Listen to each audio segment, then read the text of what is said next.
रास्ता आगे है मिस्टर दैया। लेकिन मेरी मंजिल तो इधर है ना। ओहो, आपको ना फिल्मों में लिखना चाहिए, एकदम हिट हो जाएंगे और फिर मुझे शाहरुख से मिलने का मौका मिल जाएगा। हद है यार, इस शाहरुख ने मेरी लव स्टोरी का दी एंड कर रखा है। शाहरुख कितना भी हैंडसम क्यों ना हो, but for me you are the most handsome man in the world.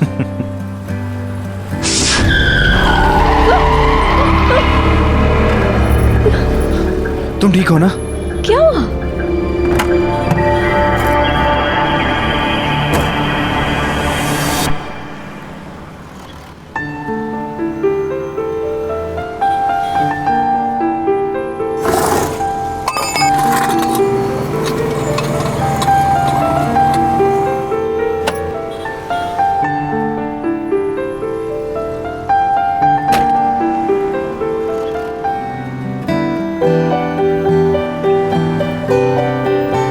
देखा, टायर भी आपकी तारीफ हैंडल नहीं कर पाया। अच्छा। तुम भी ना।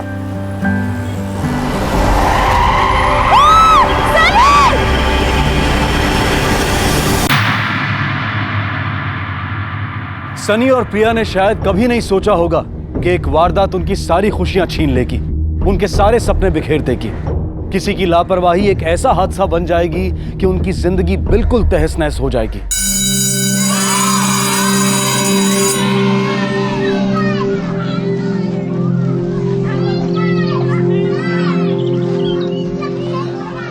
प्रिया जी सेकेंडरी स्कूल के सारे टीचर फिल्म देखने जा रहे हैं, तो आप भी चलिए। वैसे तो आप कभी जाती नहीं है, तो आज सही। नहीं, आज मैं नहीं आ सकती। क्यों? मैं थोड़ा जल्दी में हूँ, आज हमारी एनिवर्सरी है। ओह, हैप्पी एनिवर्सरी, और मिस्टर को भी विश करिए। जी जरूर, मेरी तरफ से भी। Thank you so much. जी मैं चलती हूँ। क्या बात है, शादी के इतने सालों बाद भी एनिवर्सरी इतनी खुशी से मना रही है, इतना सब होने के बाद। कमाल है। प्रिया, हाँ तुम ठीक हो? मैं थोड़ा जल्दी में हूँ। चलो मैं तुम्हें ड्रॉप कर देता हूँ। नहीं, तुम खामखा क्यों तकलीफ लोगे, मुझे बीच से केक भी लेना है। अच्छा है ना, इसी बहाने केक खाने को मिल जाएगा। अब फॉर्मेलिटी छोड़ो, मैं ड्रॉप करता हूँ। ठीक है, चलो।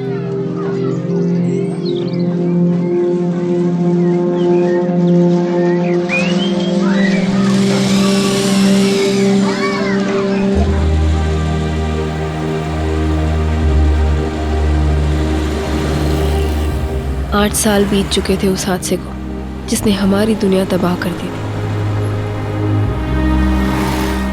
लेकिन क्या करती मैं, उम्मीद छोड़ देती या बिखरे टुकड़ों को एक नई सूरत देती।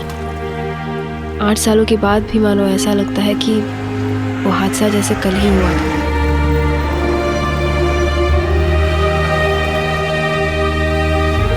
मुश्किल रास्ता तय कर इस मोड़ पर तो पहुंच गई, पर मैं ये नहीं जानती थी कि आगे मेरे लिए मुसीबतें और बढ़ने वाली थी। ये तो बस शुरुआत थी।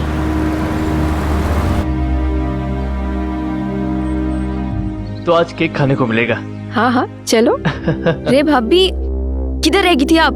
अंदर सनी भाई ने सब खराब करके रखा है, अब जल्दी चलो। हाँ अरे प्रिया को फोन किया किसी ने? प्रिया तुम जाओ, कल स्कूल में मिलेंगे। ठीक है। अरे आ गई तू? बाहर से ज्यादा तेरी घर में जरूरत है, जल्दी आ जाया करना। हाँ। अरे संभल के आराम से। थोड़ी बांस आ रही है, पोछा में थोड़ा परफ्यूम भी डाल दो, थोड़ी खुशबू आ जाएगी।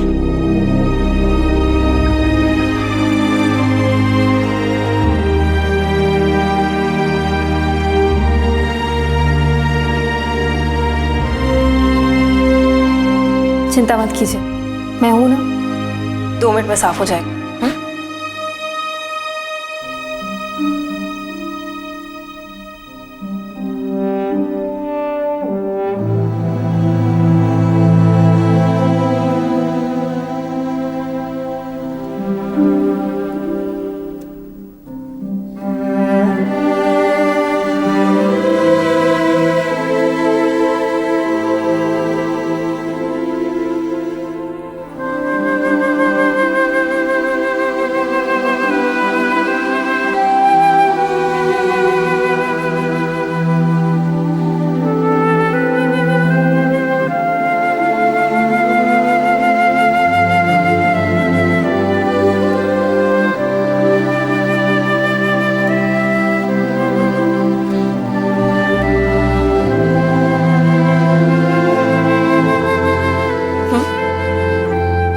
I'm sorry. Happy anniversary.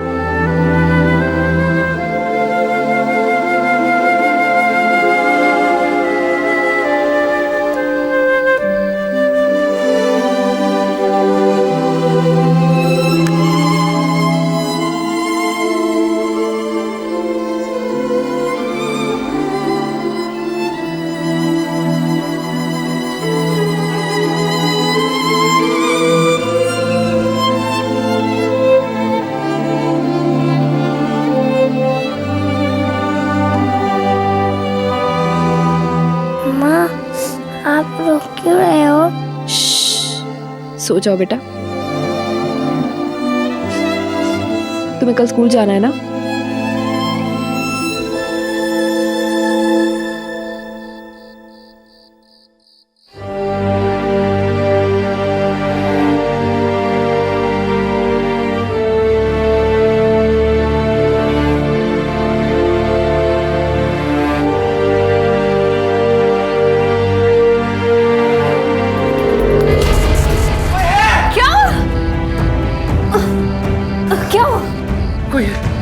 क्या हो गया? कोई है? कौन है? कौन है? कोई है जो मुझे मारना चाहता है। अरे कौन है? मेरा गला दबा के मुझे मारने की कोशिश। क्या हो गया? यहीं से भागा है, मैं यहीं से भागा। अरे मन ने तो सब जगह देख लिया, बाहर भी देखा, कोई ना मिला। तूने पक्का देखा था? पक्का भाई साहब, जैसे उसने मेरे पे हमला किया मैं जग गया, फिर मेरी चीख मारने पे वो भाग गया। भागते हुए मैंने उसकी परछाई भी देखी थी। हमें पुलिस को ना बाबा ना, सबसे पहले तो वो हमें पे शक करेंगे, हमें ना पड़ना पुलिस के चक्कर में। हाँ सही तो कह रही है भाई, सो रहा था, सपना देखा होगा, ये सब वहम भी तो हो सकता है।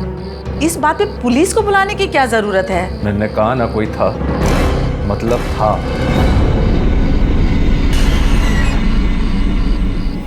मैंने अंदर ले चल। प्रिया,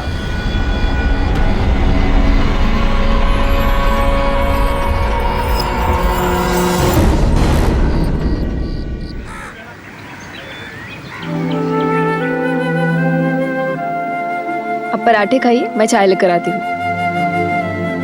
अब प्रिया, हाँ? शक्कर लेके आना, दही में डालनी है। जी। क्यों भाई, इब्बू कैसा है? कल तो सारे घर की नींद उड़ा दी तन्ने।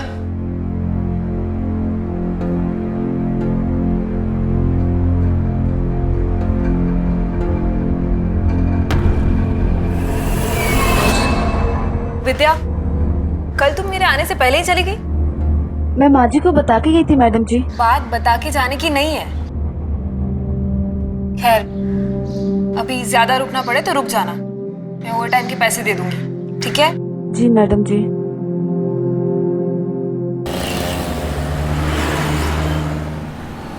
मैंने कल सबको ABCD लर्न करने को बोला था, किन्होंने किया है? मैंने। बोलो बोलो। ABCD।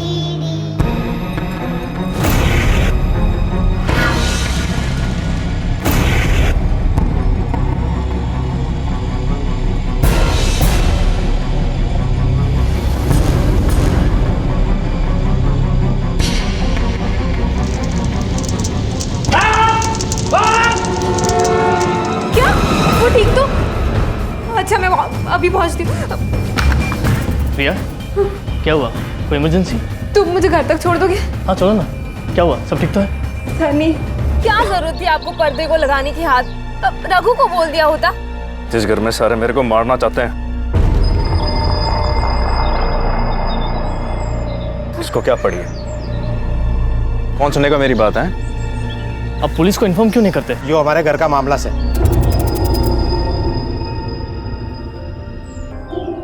प्रिया, मैं चलता हूँ। संदीप जी, अपना ख्याल रखिएगा। प्रिया, किसी भी बात की जरूरत हो तो मुझे। अब है ना, हम सब संभाल लेंगे। थैंक यू आनंद। मैंने एक बात बताई दो आप सब, आप में से ऐसा कौन सा है जो मुझसे इतना तंग आ गया कि मेरा मरा मुंह देखना चाहता है? ओए सनी, ताने क्यों मारा से? ना भाई साहब, बता दो, खुद ही मर जाता हूँ, हम सबकी दिक्कत कम हो जाएगी। ओए अपनी जबान पर कंट्रोल रख, वरना। अजीत, बस अब चुप हो जा। अरे अपाइस है तो इसका मतलब ये से कैसे ताने मारने का लाइसेंस मिल कैसे? मैंने कहा ना, अब चुप हो जा।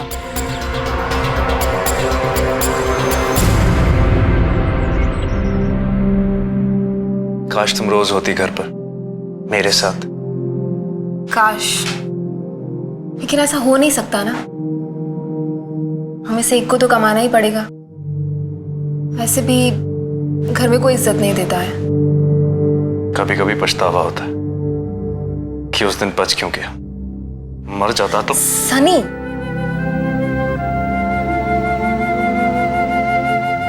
माँ, मुझे नींद नहीं आ रही। अरे मेरे रिंकी बच्चा को नींद नहीं आ रही? ऐसे कैसे? मैं नीनी को अभी बोलती हूँ कि आए जल्दी जल्दी। हाँ, आप एक काम करो, पापा के साथ बैठो, गरम गरम दूध लेकर आती हूँ। हाँ, चलो चलो चलो। आजा बेटा।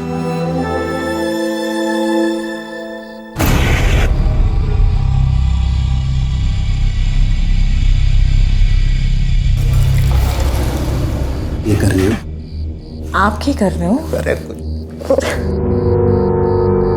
अरे ये सो गई? तुम्हें इतना टाइम लग गया?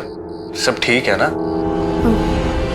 हाँ, वो किचन में दूध गिर गया था ना, तो साफ करने में थोड़ा टाइम लग गया। रुको! प्रिया! प्रिया!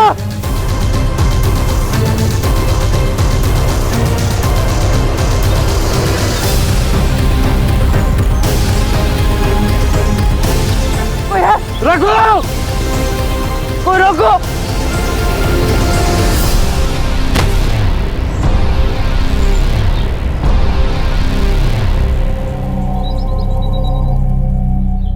सनी पर हुए तीसरे हमले ने उसे दहला कर रख दिया, लेकिन परिवार वालों ने हमेशा की तरह इस मामले को भी दबा दिया। सनी के पास कोई तरीका नहीं था यह साबित करने का कि हमला करने वाला परिवार का ही कोई सदस्य था। ओ पी ले। बस यार, और नहीं। आजकल लुकड़ा उकड़ा क्यों से भाई? क्या परेशानी बता मन्ने। अरे पतनी की प्याज कोई और बुझा हुआ है तो मर्दने गुस्सा तो आवेगा ही ना। भाई साहब बस। अजीत भाई साहब, आप बिना मजाक में कुछ भी कह देते हो। तू सच बता भाई, हम दुश्मन थोड़े ना है तारे।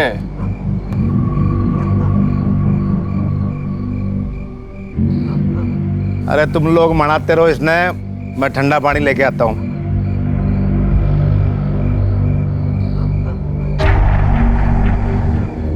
लो भाई, ठंडा पानी आ गया। वाह वाह भाई जी।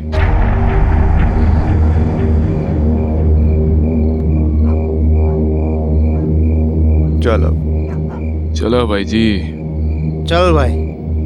चल ठीक है भाई, ठीक है भाई, ध्यान रखना अपना।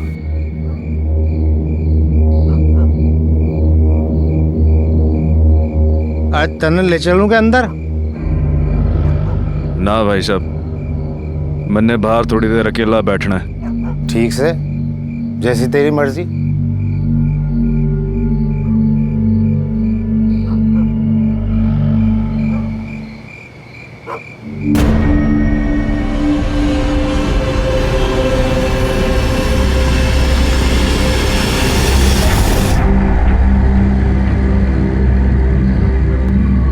रखो!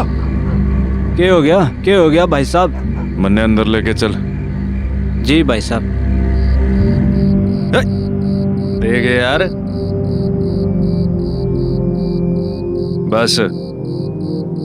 भाई साहब लेटा दो क्या बिस्तर पे? तू रहन दे, यहाँ तक ले आया गनीमत है। इब जा। ठीक से फिर। प्रिया, प्रिया, अरे कितनी गहरी नींद में सो रही हो प्रिया? प्रिया! रघु! प्रिया! टिप क्या हो गया? रिंकी को देख! प्रिया! रिंकी, क्या हो गया? रिंकी, प्रिया! उठो ना। सब उठ नहीं रहे। प्रिया!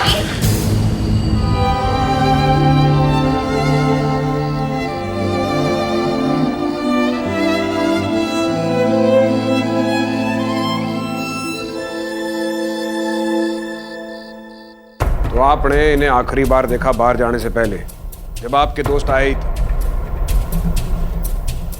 सर जी मैंने पता है, जिसने भी ये काम किया है ना, मुझे मारने आया था और गलती से मेरी प्रिया और रिंकी को मार दिया। सर जी मौत दम घुटने से ही हुई है। पति का यह मानना है कि उसकी जगह गलती से पत्नी मर गई। एक बात समझ में नहीं आई कि अगर पति की जान पर इतने सारे हमले हुए तो परिवार वालों ने पुलिस में रिपोर्ट क्यों नहीं की? सर जी हो सकता है अंदर का ही कोई आदमी हो जिसने सन्नी की हालत से तंग आकर उसे मारने की कोशिश की हो, या फिर किसी और वजह से। मुमकिन। जाखड़। जी सर जी। पूरे परिवार की हिस्ट्री निकालो, सन्नी की भी। उसका एक्सीडेंट कब हुआ था, उसकी दुश्मनी, उसे मारने का कोई पॉसिबल मोटिव। पता करना है कि वाकई गलत निशाने का मामला है या कातिल प्रिया को ही मारने आया था। आपकी और प्रिया की तो अच्छी दोस्ती थी ना? जी। स्कूल में ऐसा कोई और जिसके साथ उसकी नहीं बनती हो या कोई अनबन हुई हो? नहीं, सबके साथ बहुत फ्रेंडली थी। कभी उसने आपके साथ डिस्कस किया कि घर पे किसी के साथ उसका झगड़ा हुआ हो?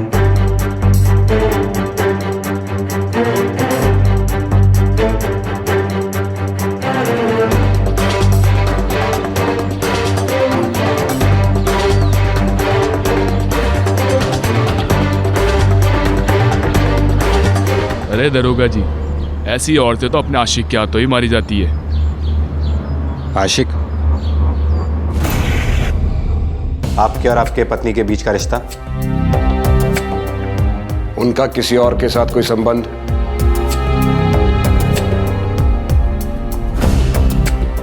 देखो मिस्टर दहिया, सच सच बताना, इन्वेस्टिगेशन में फायदा होगा। सर प्लीज, आप प्रिया के बारे में ऐसी बातें मत सोचिए। वो एक बहुत ही अच्छी औरत थी।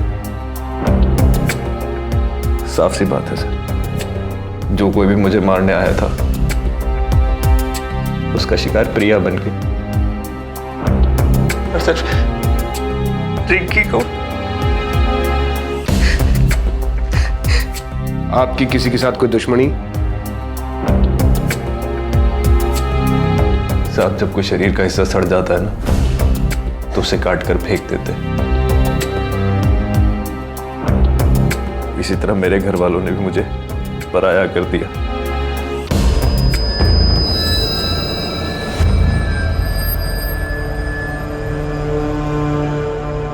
साहब जी, मेरी दवाइयों का खर्चा बहुत है और मैं 1 रुपया नहीं कमाता।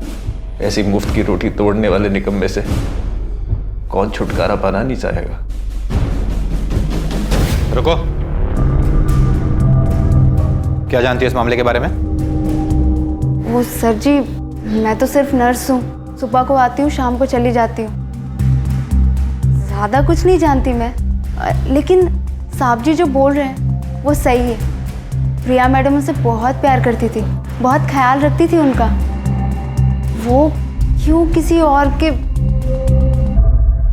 ये केस 2 अलग अलग दिशाओं में आगे बढ़ रहा था। एक तरफ ये अंदेशा कि कातिल ने गलती से सनी की जगह प्रिया को अपना शिकार बनाया, लेकिन कोई सनी को क्यों मारना चाहता था। दूसरी तरफ यह संभावना कि प्रिया के किसी से अवैध संबंध थे जिसकी वजह से उसे मारा गया। तो क्या यह अपराध किसी घायल प्रेमी का किया धरा था? पुलिस की तहकीकात धीरे धीरे एक दिशा की ओर मुड़ने लगी, और वो दिशा थी प्रिया के गैर मर्दों के साथ नाजायज संबंध।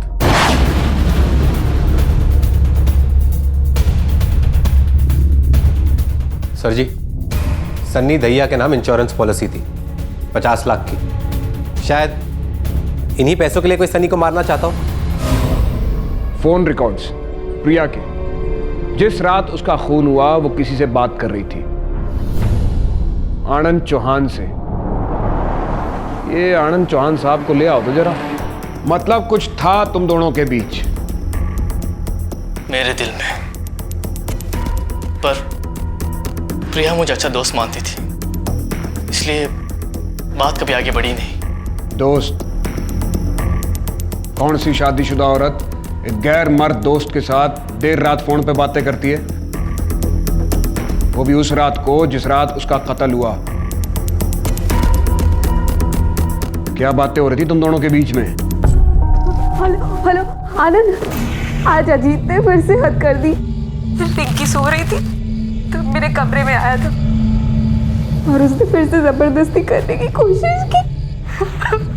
मैंने चीखने की धमकी दी पर चले गए।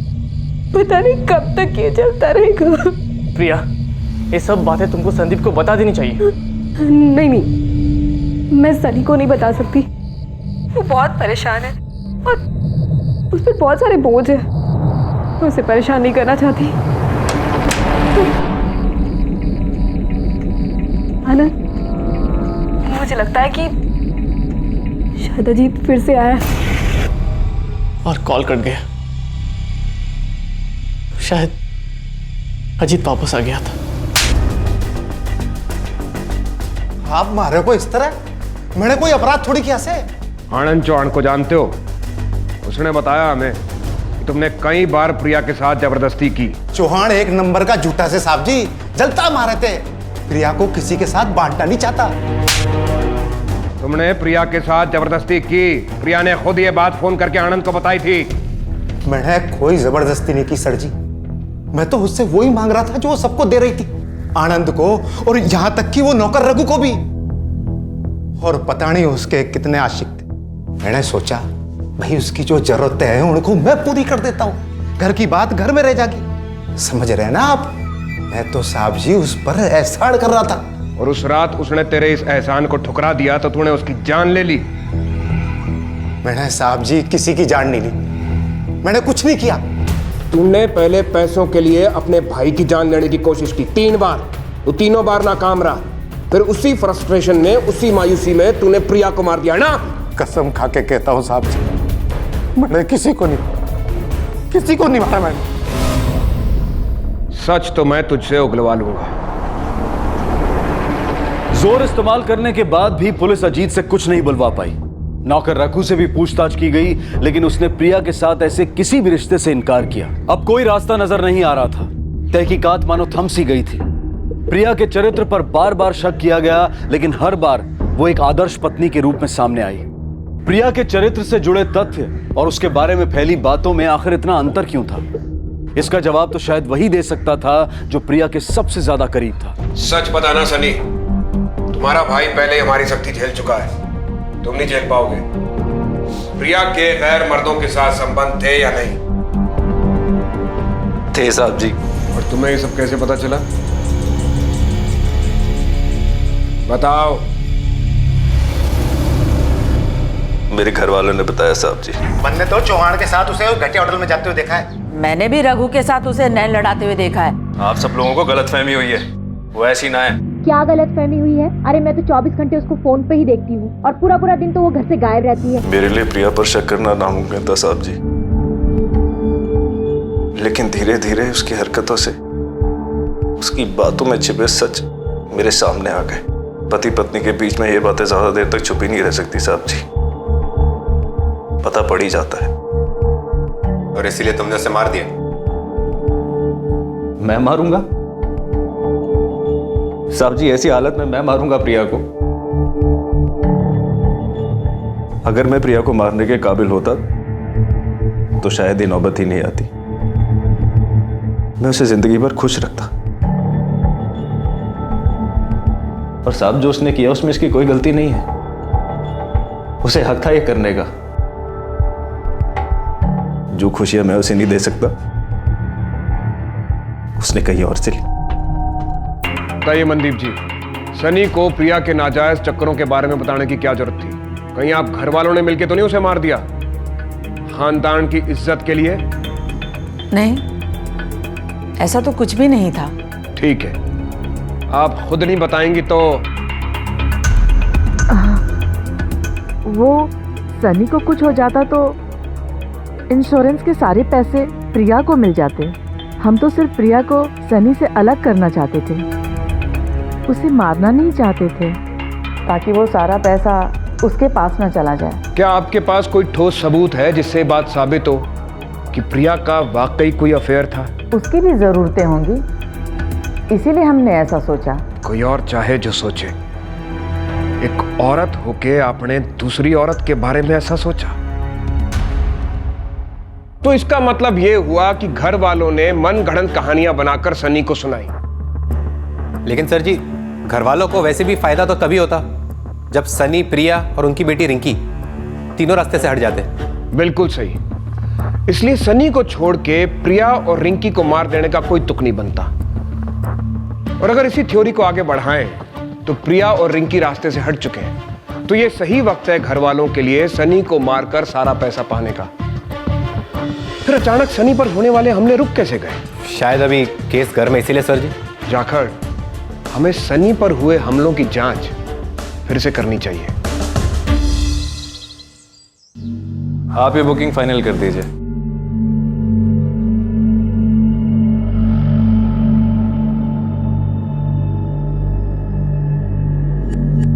ये सब क्या है सनी? और वो आदमी कौन था? ट्रैवल एजेंट था। मैं जा रहा हूं यहां से हमेशा के लिए। लेकिन कहाँ? आप लोगों से बहुत दूर। लेकिन मिस्टर संदीप,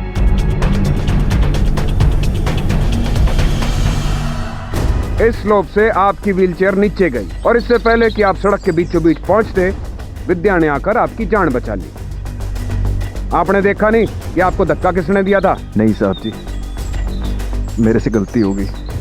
उस वक्त मैंने भांग पी रखी थी। किसी को भी अपने आप के ऊपर हुए हमले बड़े बारीकी से याद रहते हैं मिस्टर संदीप। साहब जी, लेकिन उसे नहीं जिसने अभी अभी अपनी बीवी और बच्चे को खोया हो। साहब जी, बहुत अंधेरा था। फिर मैंने शोर मचाया और वो भाग गया, लेकिन भागते वक्त मैंने उसकी परछाई सी देखी थी। अंधेरा था तो परछाई कैसे देखी? सर जी, मैं खिड़की की इस साइड बैठा था, कुछ अपने ख्यालों में खोया था। फिर इस पर्दे में आग लग गई। इसका मतलब पर्दे को किसी ने बाहर से ही आग लगाई है, क्योंकि अंदर से अगर कोई कोशिश करता तो तुम उसे देख लेते। तुम तो खिड़की के आसपास ही थे ना। शायद सर। सनी के जवाबों में पुलिस को कई असमानताएं नजर आईं। साथ ही जांच पड़ताल ने साफ कर दिया कि शक के दायरे में कई लोग थे और पुलिस ने इन सभी पर कड़ी नजर रखना शुरू कर दिया।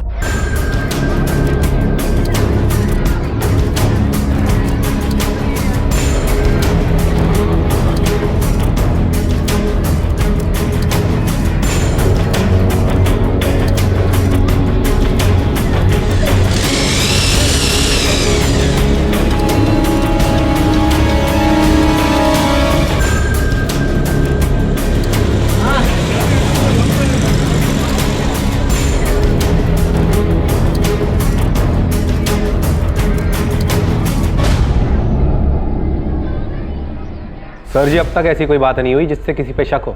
हमें सतर्क रहना पड़ेगा जाखड़। कातिल इन्हीं में से कोई एक है।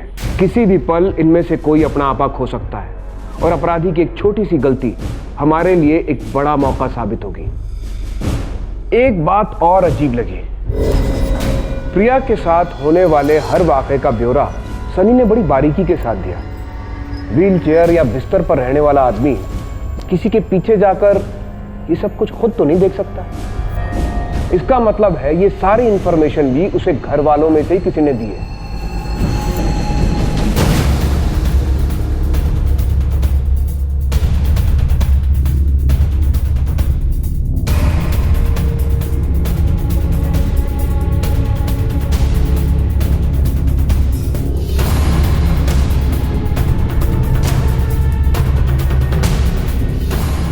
बता, सनी के लिए प्रिया पर नजर तुम ही रखती थी ना? सच सच बताना, वरना ये तेरी ऐसी हालत करेगी कि नर्स होते हुए भी अपना इलाज नहीं कर पाएगी। बोल। हाँ सर जी, मैंने मैडम जी के बारे में साहब को सब बताया था। वो बस मैं उनकी मदद करना चाहती थी। बेचारे अपाहिज, लाचार, वो अपनी बीवी से बहुत प्यार करते थे सर जी। बस मैंने उनकी थोड़ी सी मदद कर दी। मुझे विद्या पर भरोसा नहीं। अपाहिज लाचार मालिक के लिए बुरा लगना वगैरह वगैरह बात कुछ गले से उतर नहीं रही है। तुमने एक और बात गौर की? जब जब सनी पर हमला हुआ, ये नर्स जिसका काम है मरीज के साथ रहना, ये उसके साथ नहीं थी। ये इत्तेफाक तो नहीं हो सकता। इसकी बैकग्राउंड चेक कराओ, फोन रिकॉर्ड्स मंगवाओ। Yes sir. 8 साल से नर्स है सर जी, पर कहीं भी ज्यादा टाइम नहीं टिक पाई है।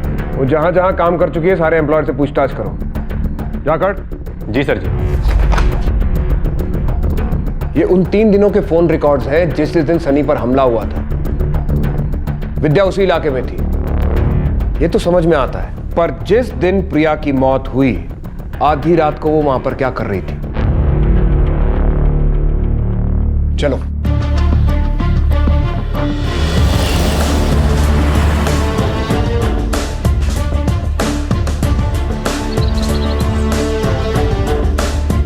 जी कहाँ पहुंचने की इतनी जल्दी है?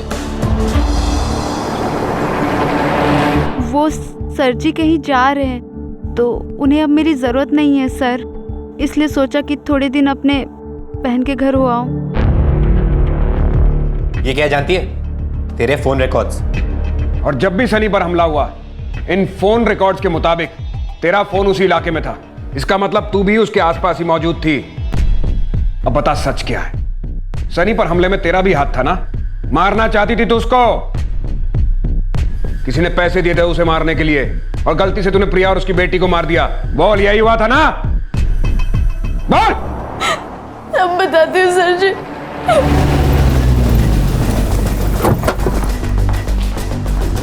कहाँ है वो? कौन?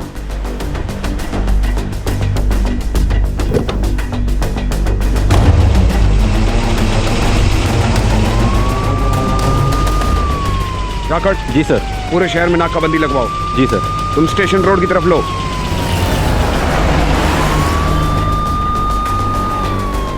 हेलो। हाँ, मार्केट एरिया और टोल नाके पे नाकाबंदी लगाओ। सफेद रंग की टूरिस्ट व्हीकल है, आखिरी नंबर 8477, हाथ से निकल ना पाए।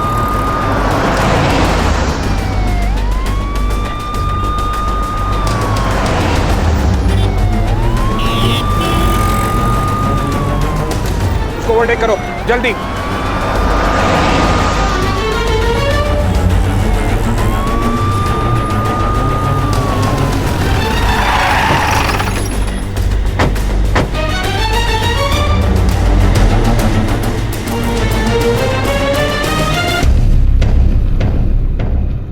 हाँ, मैंने ही अपनी जान पर झूठे हमले करवाए थे विद्या की मदद से।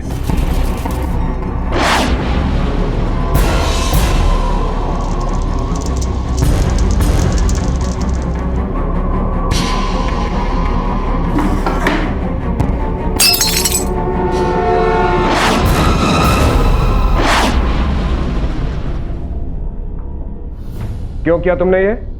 ताकि तुम पर कोई शक ना करे जब तुम अपनी पत्नी और अपनी बेटी का कत्ल करो। उसके नाजायज संबंध है साहब। इधर मैं अपनी व्हीलचेयर पर सड़ रहा था और वो गुलछर्रे उड़ा रही थी मेरे भाई के साथ, हमारे नौकर के साथ, और वो उसका आशिक, उसके स्कूल में काम करने वाला टीचर। मैं जानता था ये प्रिया की जरूरत है, लेकिन ये मैं बर्दाश्त नहीं कर सका और मैंने उसे मार दिया।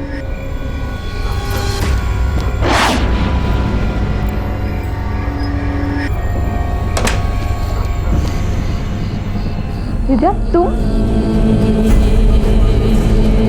इस वक्त यहाँ पर क्या कर रहे हो? क्या कर रहे हो? लेकिन बेटी ने क्या बिगाड़ा था? वो तो तेरी अपनी बेटी थी ना, उसे तो बख्श देता। मेरी रिंकी साहब, उसे मैं खरोंच भी नहीं आने देता, लेकिन वो जग गई।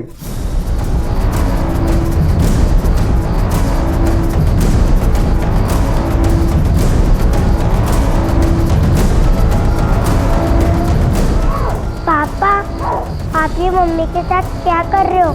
मम्मी को डर लग रहा होगा ना?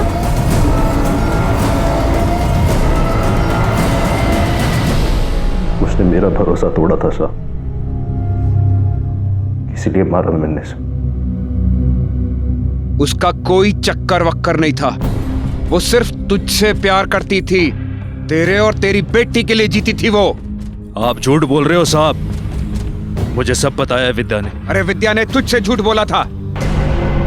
मैं जानती थी कि उनके घर वालों ने साहब जी और मैडम जी के बीच एक दीवार खड़ी कर दी है, उनसे झूठ बोला है और मैंने उस झूठ का फायदा उठाया।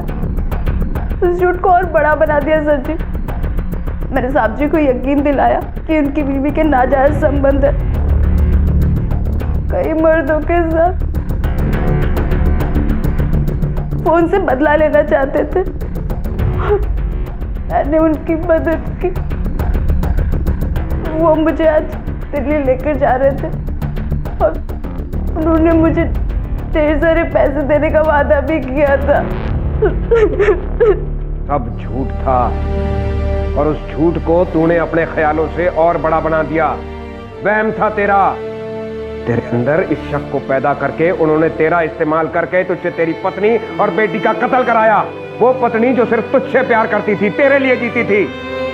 वो बेटी जो तेरी पहली और आखिरी संतान थी, उसे भी बेरहमी से मार दिया तूने।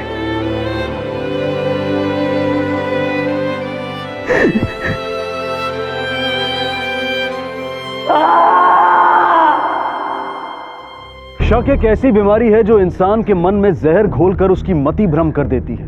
सबसे सुंदर मंजर को भी एक खौफनाक दृश्य बनाकर रख देती है। धीरे धीरे यह जहर इंसान के दिमाग पर काबू पाकर उसमें नफरत पैदा करता है, उसे अपनों से संबंध तोड़ने पर मजबूर कर देता है और यह नफरत इंसान को अंधा बना देती है। सनी शारीरिक रूप से तो अपाहिज था ही, लेकिन इस नफरत ने उसे दिमागी तौर पर भी अपाहिज बना दिया था। काश सनी ने एक बार प्रिया से बात की होती, उससे पूछा होता, जानने की कोशिश की होती कि आखिर सच क्या है, तो आज उसकी पत्नी और बेटी जिंदा होते। यह हम सब के लिए सीख है कि हम नफरत और शक को कभी भी अपने ऊपर हावी ना होने दें। इनमें इतनी क्षमता है कि ये जिंदगियां तहस नहस कर सकते हैं। अब मैं अनूप सोनी आपसे विदा लेता हूं। फिर मुलाकात होगी अगले एपिसोड में एक और चौंका देने वाले केस के साथ। तब तक अपना और अपने परिवार का ख्याल रखें और देखते रहें क्राइम पेट्रोल डायल 100। सबक एक को, सीख हम सबको। जय हिंद।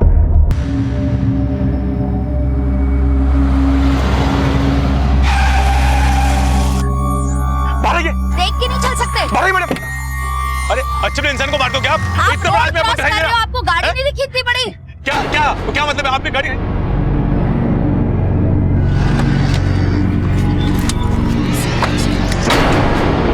बेबी। भाई साहब, ये एड्रेस बताएंगे? एक पान की दुकान है, वहीं पूछ लीजिए आप, आपको पता चल जाएगा। ठीक है, थैंक यू। वरुण, वरुण, वरुण बेटा किधर है तू? वरुण,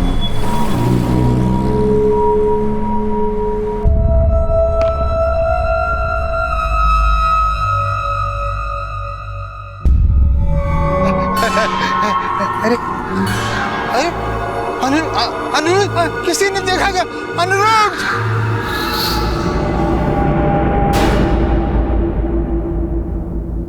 जिंदगी की सच्ची तस्वीर, उसका फलसफा, उसका किरदार अगर कहीं दिखता है तो बच्चों की शक्ल में, उनकी मासूम किलकारियों में, उनकी निष्पाप जुबान में। बच्चों की जिंदगी को खतरा मतलब जीवन के मौलिक सिद्धांतों पर हमला। साल 2014 में एकाएक देश के कई शहरों से बच्चे लापता होने लगे। महीनों गुजर गए लेकिन इन बच्चों का कुछ पता नहीं चला। और सबसे हैरानी की बात तो यह थी कि इन बच्चों को लेकर कोई फिरौती या धमकी का कॉल भी नहीं आया। परिवार सन्नाटे में था, पुलिस हैरान परेशान थी कि अचानक एक खौफनाक तब्दीली के साथ कुछ गुमशुदा बच्चे सामने आए।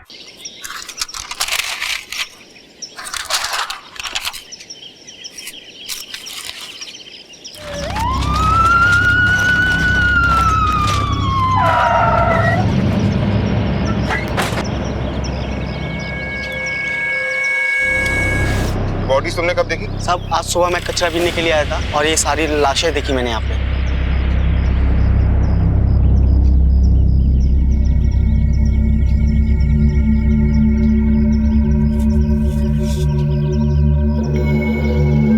ये निशान तीनों बच्चों की बॉडी पर आग से मार्किंग की गई।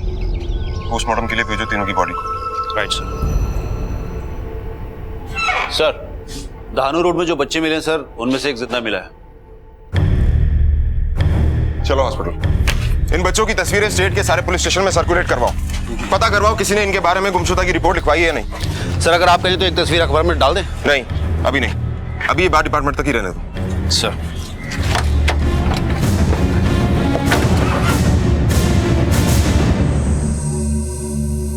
डॉक्टर साहब बच्चे का स्टेटस कैसा है? फिलहाल कुछ बता नहीं सकते, कुछ टेस्ट और करने होंगे। Excuse me.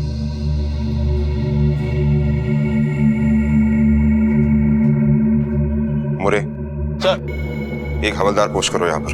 Right sir.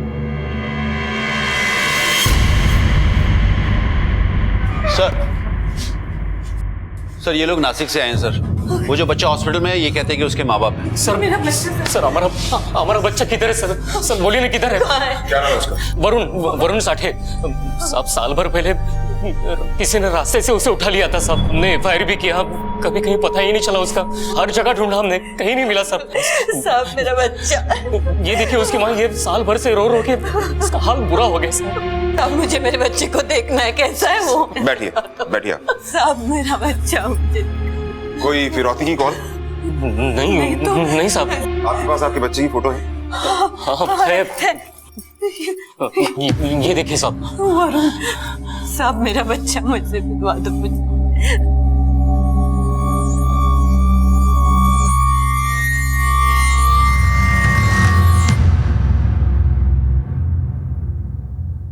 Varun मेरा वरुण। वरुण मैं वरुण नहीं है। हाँ? सब मुझे डकली बुलाते हैं।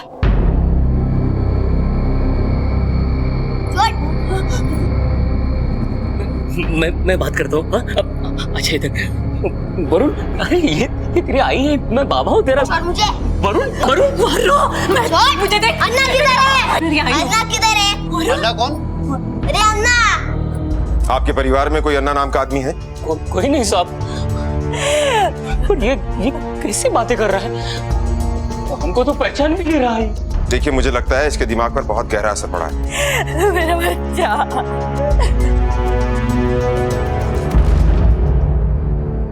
एक बच्चे का मन भी मासूम रहस्यों का घेरा होता है, लेकिन नासिक शहर से लापता वरुण साठे जब आखिरकार पुलिस को मिला तो वो अपने मन में मासूम नहीं बल्कि कुछ चौंका देने वाले, माँ बाप को डरा देने वाले रहस्य लेकर मिला। ये बच्चा मानो एक नई पहचान, एक नया नाम, एक नई सोच लेकर आया था।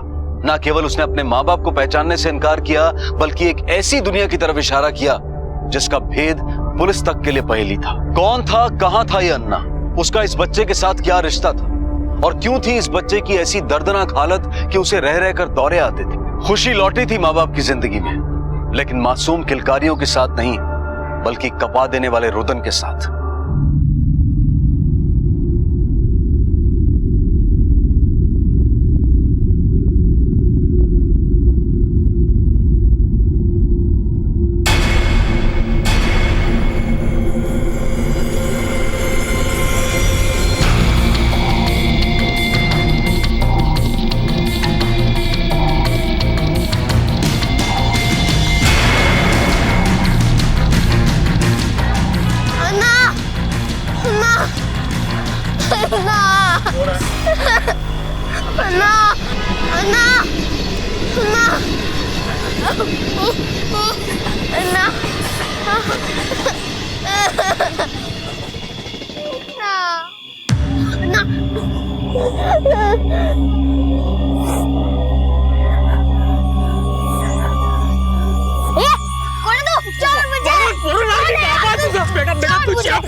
मोरे इस बच्चे को यहाँ के रास्तों की अच्छी तरह से समझ। सर लगता है अन्ना इसको इसी सड़क में मिलता होगा। सही कह रहे हो तो। लेकिन ये अन्ना यहाँ क्यों आता है और ये अन्ना है कौन?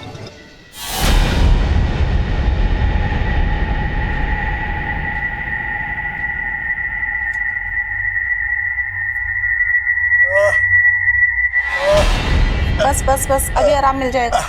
अभी दर्द हो तो शाम को फिर से लगा लेना, ठीक है? या मुझे आवाज दे देना। वरुण बेटा, तुमको मालूम है तुम जब दूसरी कक्षा में थे तब, सुन ना, वो पिंकू है ना, अरे अपने बाजू के फ्लैट में रहता है वो, उसका ना सारा टिफिन तुमने खा लिया था स्कूल में और उसकी माँ शिकायत करने आई थी तो क्या बवाल मचा था रो रो के। याद है बेटा? बेटा सुन तो।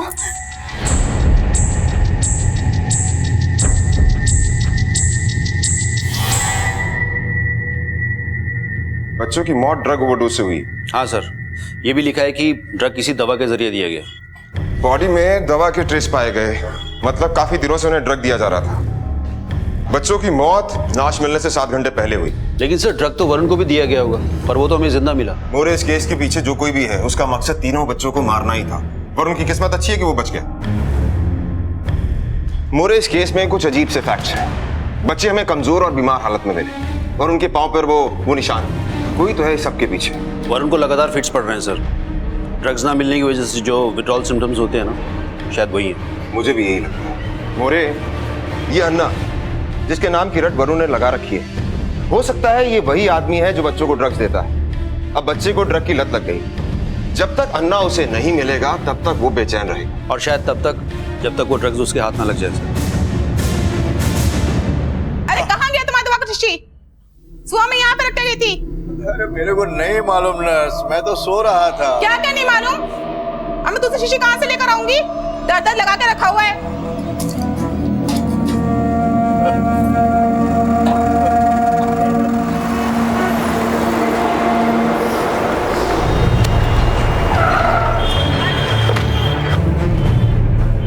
इसको देखा कहीं? हाँ देखा ना साहब, घूमता रहता है साहब, ये मेरे पास जरूर रहता था। ये बच्चा? हाँ साहब। क्यों? 150 रुपए का छुट्टा लेके आता था और मेरे से नोट लेके जाता था।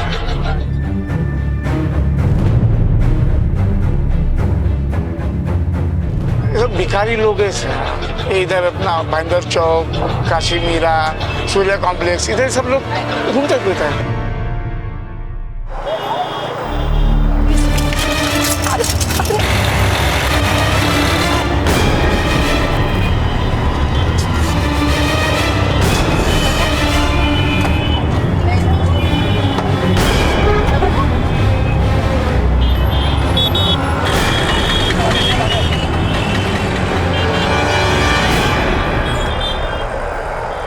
यहाँ कोई भिखारी नहीं दिख रहा। इधर आ।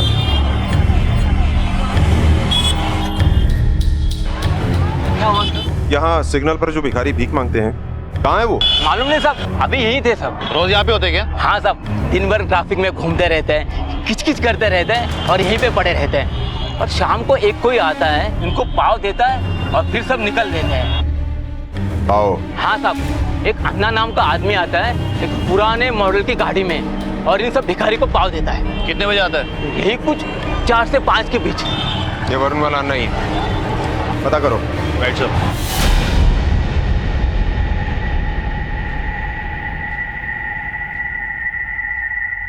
वरुण का मासूम चेहरा दर्द से कुम्हला गया था। दर्द के दौरे उसके शरीर को जार जार कर रहे थे, लेकिन कौन जानता था कि इस सब का भेद वो अपने अंदर ही छुपाए बैठा था। एक ऐसी भयानक लत जो उसे मौत की ओर ले जा रही थी। तकदीर अच्छी थी कि यह बात हॉस्पिटल में सबके सामने उजागर हो गई। अब पुलिस के सामने सबसे बड़ी चुनौती थी ये पता लगाना कि आखिर इस बच्चे को ये लत दी किसने।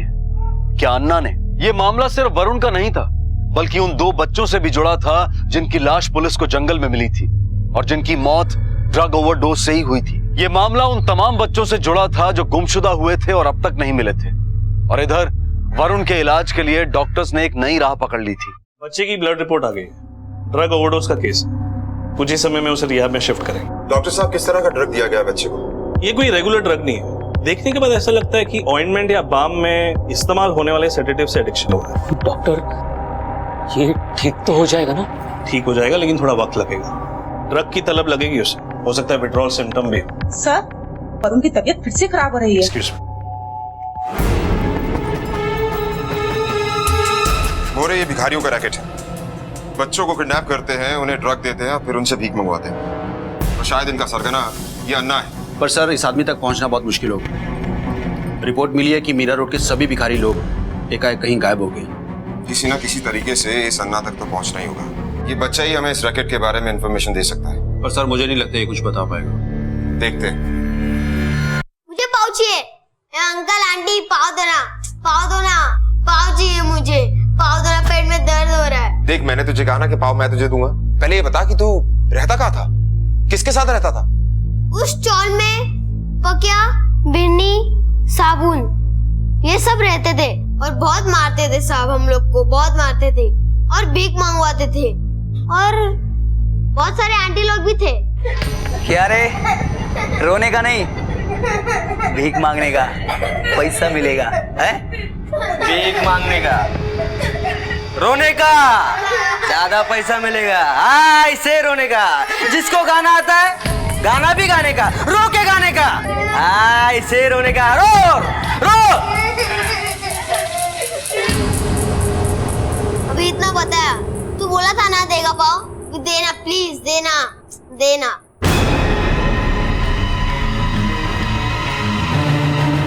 मोरे, मीरा रोड इलाके में 7 चौल, 4 हम देख चुके हैं, पर हमको वहां पर कुछ नहीं मिला सर। पाटिल, गाड़ी लगा।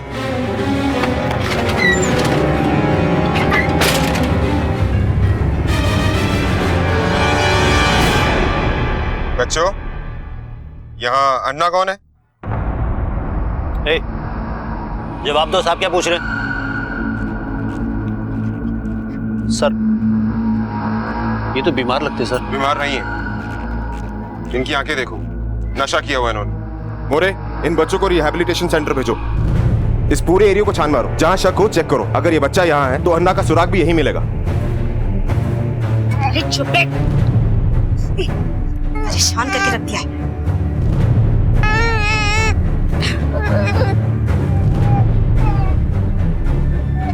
किसका बच्चा है ये? मेरा बच्चा है साहब। क्या नाम है इसका? शुनरी। कहाँ पैदा हुई? यहाँ पास का अस्पताल है ना, म्युनिसिपैलिटी अस्पताल, वहीं पे। अपना और अपने पति का नाम बताओ। म्युनिसिपैलिटी हॉस्पिटल में पता करो इसका और इसके पति का नाम वहाँ पर है या नहीं। साहब ये मेरा बच्चा है साहब। अच्छा? मैं सच बोल रही हूँ साहब। तलाशी लो। साहब काय की तलाशी? ज्योति? मैं सच बोल रही हूँ साहब, मैं झूठ नहीं बोल रही साहब। साहब मैं सच बोल रही हूँ, मैं सच बोल रही हूँ साहब।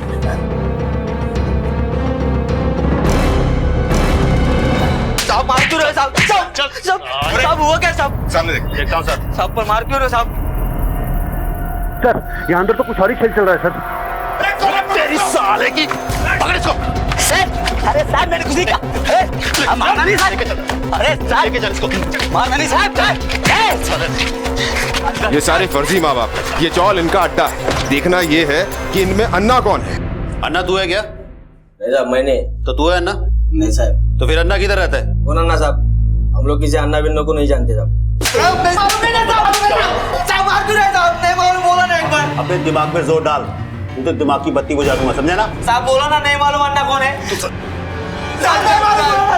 साहब मैं बताता है साहब, फोन आता है साहब, कभी गाड़ी में मिलने को आता है साहब, पर इधर रहता नहीं है साहब।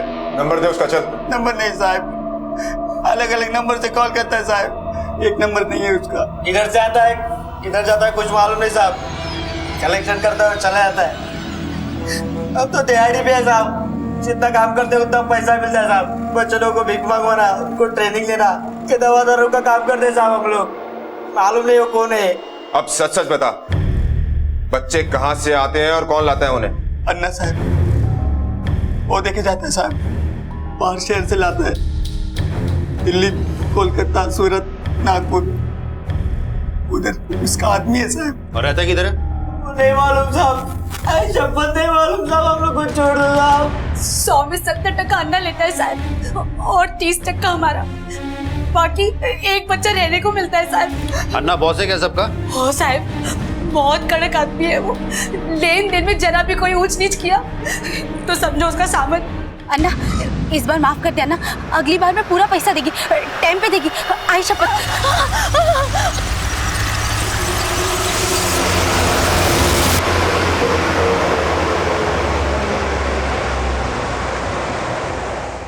एक दिन पक्यार में भीख मांग के लौट रहे थे। उस दिन मैंने एक दुकान में बाइक देखी। ये लेगा पोल, कैसे लेगा, कैसा पैसा किधर से लाएगा? इससे कल और कमाऊंगा और जमा करूंगा और ये लूंगा, और भाई को क्या देगा?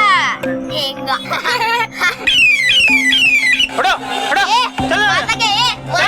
ये पैसे दे के खरीदूंगा बोल रहा हूँ। ये चल दे पैसा, चले बनी फटाफट, चल रे जल्दी दे, चल निकाल। क्या देख रहा है मुंह? पैसा दे, चले तू भी। क्या देख रहा है? पैसा दे, चल चल पैसा दे, टाइम खोटी मत कर, चल जल्दी निकल। देना पैसा, देना रे बाबा, दे जल्दी से, चल।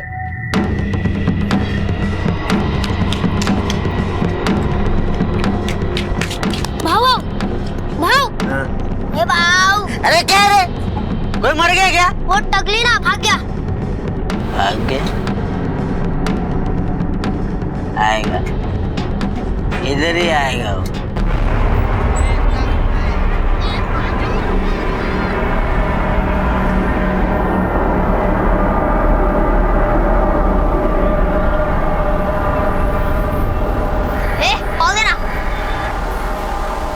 ये ले, पैसा देना। तो ले ला, मैं एक दिन ना बोला ले।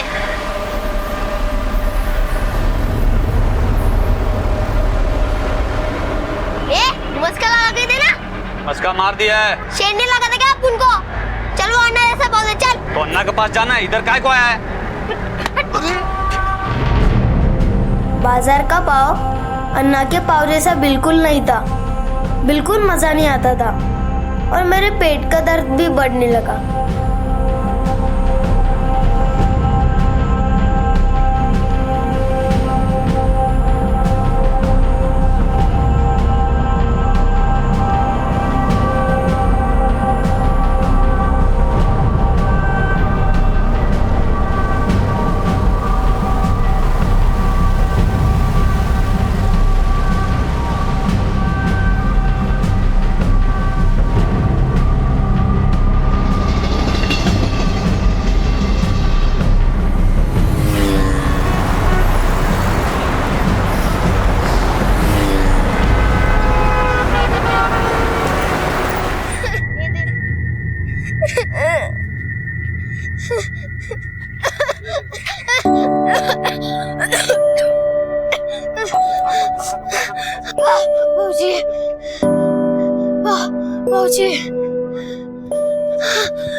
उस दिन बहुत तकलीफ हुआ साहब, और अन्ना अपनी गाड़ी लेके आया।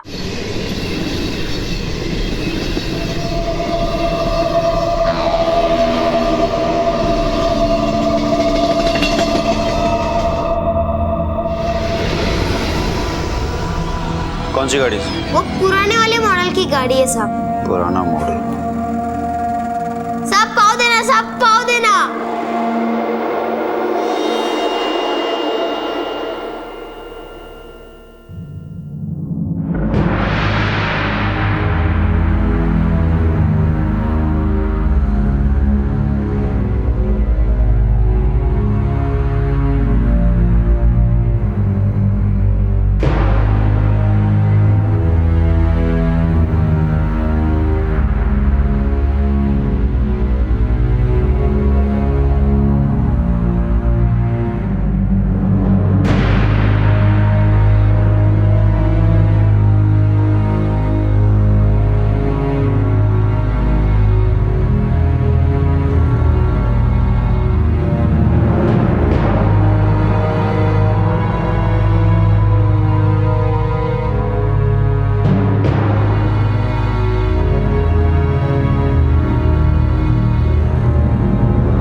कल्पना कीजिए एक बच्चे का मन जो बड़ों की मायावी दुनिया से तो घिरा ही था और नशे की लत ने उसकी रही सही सोच को भी कुंद कर दिया था। लेकिन पुलिस ने बड़ी सूझबूझ से वरुण के इलाज के दौरान उसकी बीती हुई दर्दनाक जिंदगी का रहस्य उससे बुलवाया। ये ना सिर्फ तहकीकात में सहायक साबित हुआ बल्कि कहीं ना कहीं उस मासूम बच्चे के मन में भरे जहर को भी कम करने में मददगार साबित हुआ। इधर वरुण धीरे धीरे अपने माँ बाप की तरफ बढ़ रहा था और उधर पुलिस इस खौफनाक गुत्थी को सुलझाने में अपराधियों के नजदीक पहुंच रही थी।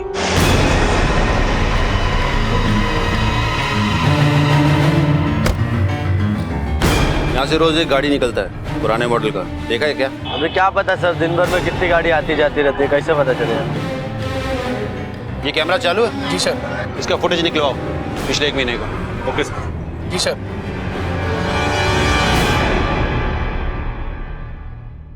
इस रोड से रोज पुराने मॉडल की गाड़ी निकलती है करीब 4 या 5 बजे के बीच में।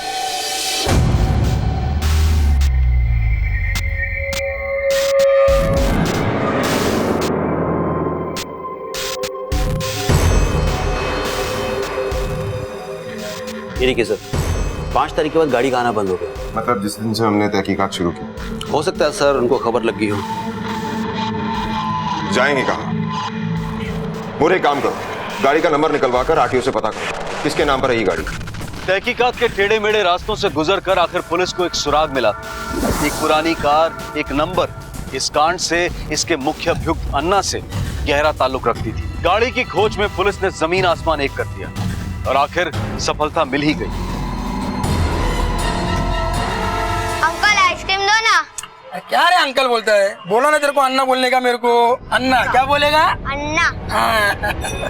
अन्ना क्या क्या क्या साहब? चल चल ना, चल। ये तेरा ही गाड़ी है ना? मेरा है सर। क्या बात है? चल तेरे को बता, चल। किधर सर? बैठ ना। सर क्या किया सर?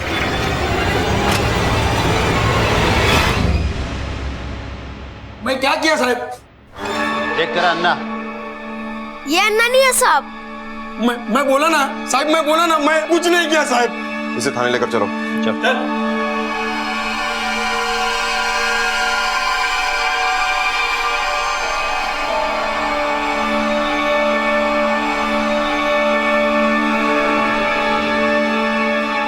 ये क्या अन्ना? नहीं साहब, ये अन्ना नहीं है। ये अन्ना नहीं है? नहीं। ये क्या अन्ना? नहीं साहब, ये अन्ना नहीं बोला ना, नहीं आता। लेके जाओ उनको। गाड़ी कहाँ से आया तेरे पास? मेरा है सर, गाड़ी तो मेरा ही है। क्या बकता है? तो फिर अन्ना के पास कहाँ से आया? मेरे को पता नहीं साहब, वो मेरे बाजू में घनश्याम रहता है साहब, वो मेरे को 200 रुपया रोज का देता था साहब। पाव देना। कितने पाँव दूं घनश्याम भाई? सब दे दे। ए घनश्याम, चल सब मेरे के क्या तेरे को पाव खिला। अरे साहब लेकिन छोड़ो मुझे। अरे साहब लेकिन मैंने क्या चल अंदर। अरे इसे कैसे? अन्ना? नहीं साहब, ये तो अन्ना का ड्राइवर है।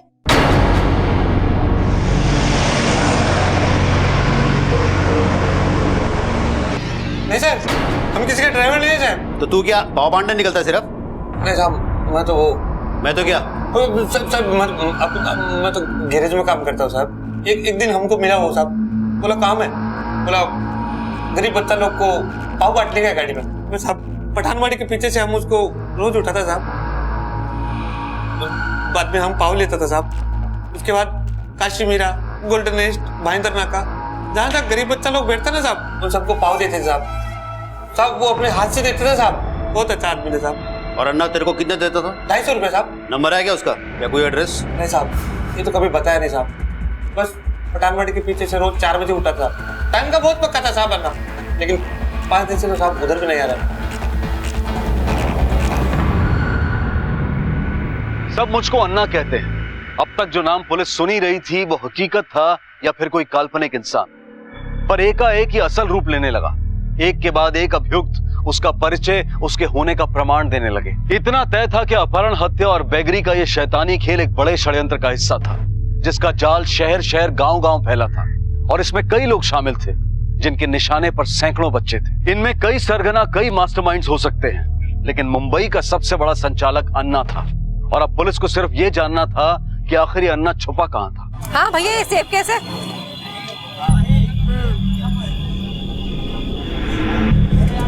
मम्मा आइसक्रीम। हाँ जाओ बेटा ले लो।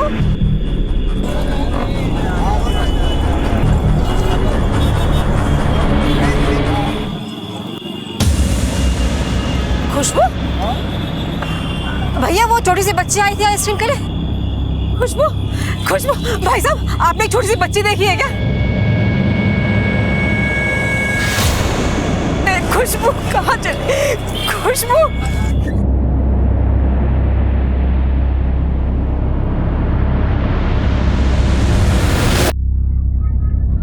हेलो अन्ना, बच्चा जा रहा है, रिसीव कर लेना।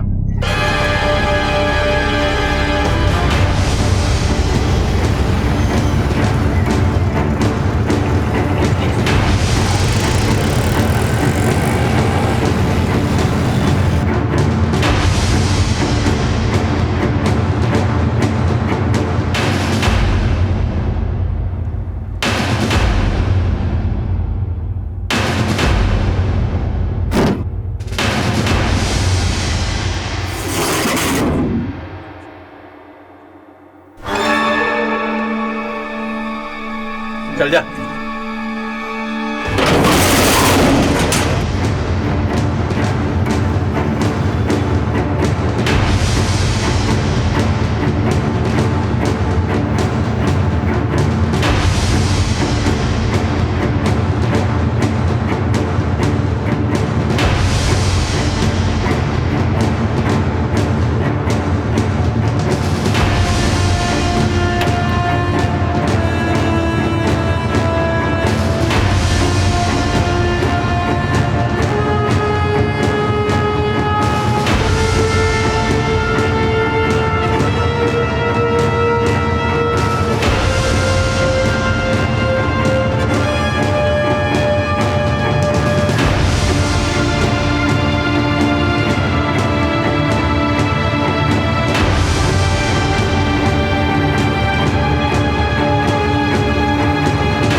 अंदर लेके जाओ इनको। चलो सब।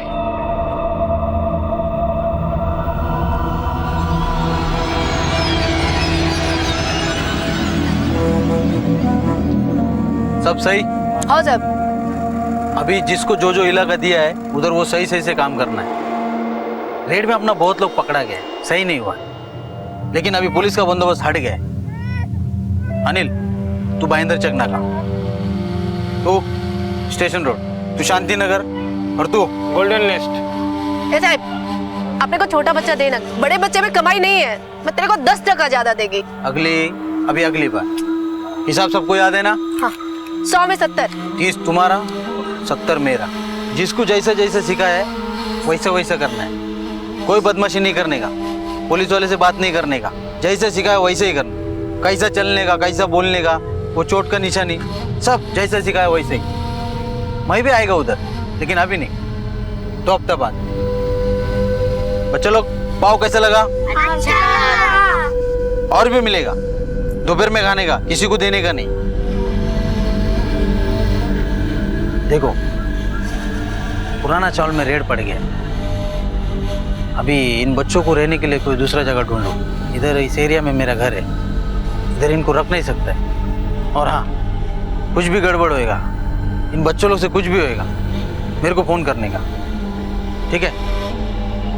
1-2 दिन में इन बच्चों लोग के लिए इंतजाम करता है, शाम को वापस बच्चों लोग को लेके आने का।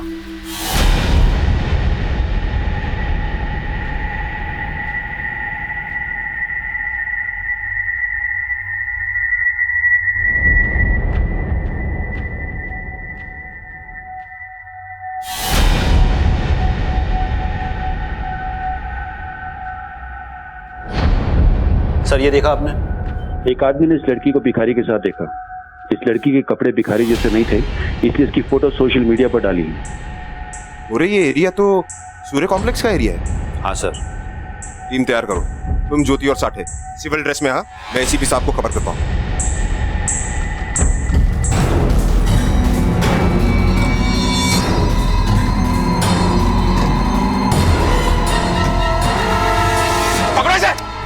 तुम्हारे साथ पकड़ दे। क्या अन्ना, बहुत पाव खिलाया बच्चों को तूने। चल तेरे को जेल के पाव खिलाता हूँ, चल। अरे साहब आपको कोई मिस्टेक हो गया, मैं तो इधर से गुजर रहा था। अच्छा गुजर रहा था? किडनैपिंग, ट्रैफिकिंग, मर्डर, मुझे पहचानने वाले बहुत लोग हैं।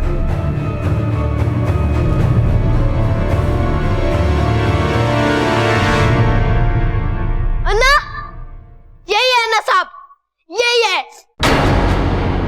इसने ही मारा बगैर बिन्नी को। ए उठ रहे, काम पे नहीं जा रहा क्या? उठो।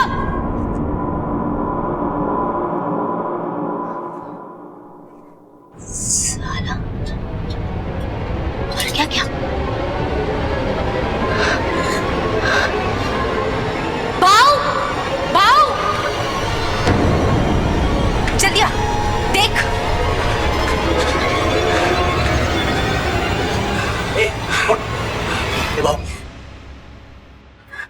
ये तो क्या? साला ये भी खलास, बहुत ज्यादा खाने लगता है। अब क्या करेंगे? क्या करना है? अन्ना को फोन लगाना दे। अन्ना को फोन।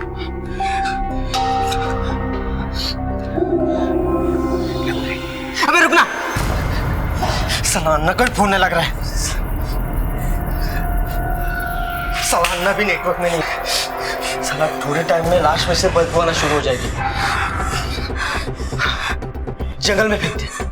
चल उठा उठा उठा।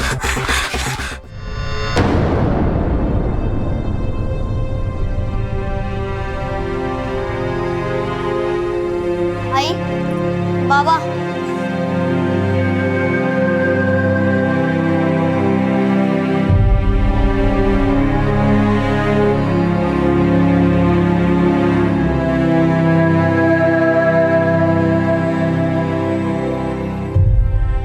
यदि बच्चे जिंदगी का सार हैं तो माँ बाप उस सार के संरक्षक हैं। माँ बाप होना सिर्फ पारिवारिक ही नहीं बल्कि एक सामाजिक जिम्मेदारी है। कल का समाज कैसा होगा ये इन बच्चों पर निर्भर करता है। एक आंकड़े के अनुसार हर साल देश में तकरीबन 12 लाख बच्चे किडनैप कर लिए जाते हैं और यौन शोषण और भीख मांगने के पेशे में शामिल कर दिए जाते हैं। पुलिस ने अन्ना और उसकी तमाम कारगुजारियों पर आईपीसी की अलग अलग धाराओं के तहत हत्या, अपहरण, दैहिक और मानसिक शोषण के मामले दर्ज किए और इनके जरिए पुलिस कई और ह्यूमन ट्रैफिकिंग के सरगनाओं को पकड़ने में भी कामयाब रही। बच्चे देश का भविष्य हैं। ये सिर्फ एक स्लोगन नहीं है बल्कि हकीकत है और अगर इस हकीकत को सीरियसली नहीं लिया गया तो कयामत आ सकती है।